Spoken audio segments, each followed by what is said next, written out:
Friends 40 size के लिए हम यहाँ पर शॉर्ट्स बनाएंगे, तो उसके लिए मैंने यहाँ पर इसकी विड्थ ली है।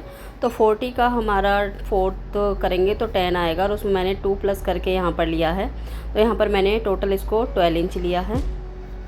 जितना भी आपका हिप साइज़ होगा उसको आपको 1/4 करना है। और मैंने यहाँ पर दोनों पार्ट्स को एक साथ कट कर दिया, यानी कि मैंने इसको जो हमारा पैंट होता है उसकी तरह कट नहीं किया है। और जितना हमने यहाँ पर विड्थ ली है उतना ही मैंने यहाँ पर आसन लिया है। तो इस तरह से ऊपर से हम यहाँ पर आधा इंच जो हमारा सिलाई में जाएगा उसको लेते हुए, और मैंने यहाँ पर इसको इस तरह से 12.5 इंच लिया है, क्योंकि इसमें हम जो नेफा है वो अंदर की तरफ फोल्ड करेंगे, ऊपर की तरफ नहीं लगाएंगे। अब हमने यहाँ पर 3 इंच इस तरह से बाहर की तरफ निशान लगाते हुए, और इसको हमने क्रॉच एरिया का निशान लगा लिया है।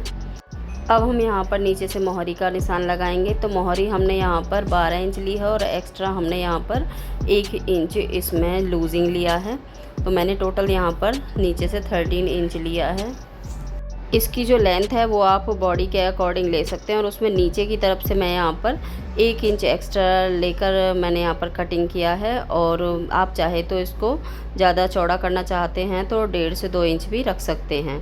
तो यहाँ पर मैंने 1 इंच लिया है, तो मुझे यहाँ पर पतली सी पट्टी ही फोल्ड करनी है, तो इसलिए 1 इंच लिया है। और यहाँ पर ऊपर से आधा इंच लिया है, और ऊपर का नेफा हम ऊपर की तरफ नहीं लगाएंगे, अंदर की तरफ फोल्ड करेंगे। तो मैंने यहाँ पर अंदर की तरफ फोल्ड करने के लिए इस तरह से ये एक पट्टी ली है, जो यहाँ पर हम दोनों साइड में लगाएंगे। तो इस तरह से जितनी भी आपकी इलास्टिक है उसकी विड्थ है उससे हम यहाँ पर 1 इंच एक्स्ट्रा लेंगे। अब सबसे पहले हम आसन की सिलाई करते हैं। तो दोनों पार्ट्स को पकड़ते हुए हम यहाँ पर इस तरह से आधा से पौना इंच अंदर की तरफ सिलाई करेंगे।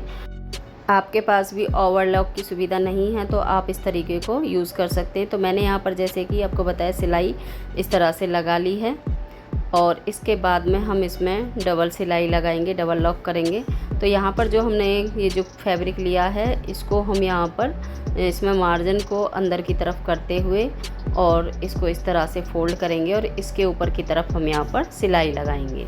तो इससे हमें ओवरलॉक भी नहीं कराना पड़ेगा, ना ही इसमें से कोई धागा वगैरह निकलेगा, और आप आसान तरीके से इसको कर सकते हैं, और इसमें मजबूती भी बनी रहेगी।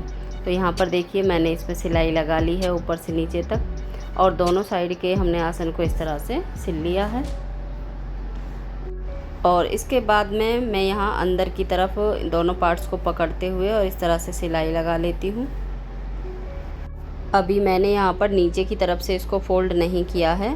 सिलाई लगाने के बाद में ही हम इसको नीचे की तरफ से फ़ोल्ड करेंगे, ताकि जो हमारा जो फिनिशिंग के साथ में जो एक्स्ट्रा कपड़ा है वो अंदर की तरफ चला जाएगा। तो इस तरह से यहाँ पर हमने सिलाई लगा ली है। अब हम यहाँ पर देखिए नीचे की तरफ से फ़ोल्ड करेंगे। तो जैसा कि मैंने यहाँ पर सिर्फ 1 इंच लिया था, तो उस पर मैंने इस तरह से फ़ोल्ड करते हुए यहाँ पर सिलाई लगाई है, और दोनों पैर में इसी तरह से सिलाई लगाएंगे। अब हमने जो नेफा के लिए फैब्रिक लिया है उसकी हम यहाँ पर सिलाई करेंगे।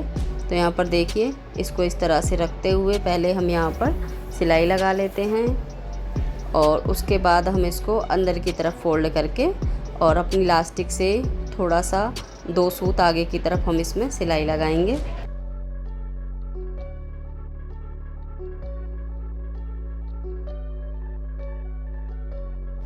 अब हमने यहाँ पर 1 से 1.5 इंच इस तरह से ओपन रखा है, इसको हम बाद में सिलाई करेंगे लास्टिक डालने के बाद में।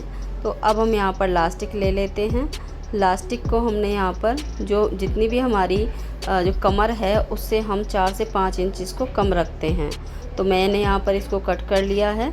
अब यहाँ पर देखिए लास्टिक को अंदर डाल दिया, और उसको हमने यहाँ पर स्टिच कर लिया है, और उसको जहाँ से हमने ये ओपन जगह छोड़ी थी वहाँ पर लास्टिक को अंदर करेंगे, और इस पर भी हम सिलाई लगा देंगे। इस तरह से हमने यहाँ पर सिलाई लगा दी है, और ये हमारी जो शॉर्ट है वो बनकर तैयार हो गई है। इस तरह की शॉर्ट्स है वो पहनने में बहुत ही कंफर्टेबल होती है। अगर ये रेयॉन के कपड़े में होती तो थोड़ा सा इसका फ्लेयर आपको दिखता। और इसका फाइनल लुक देखने के बाद में अगर आपको वीडियो अच्छी लगे तो लाइक कीजिए, कमेंट कीजिए, शेयर कीजिए। Thanks for watching.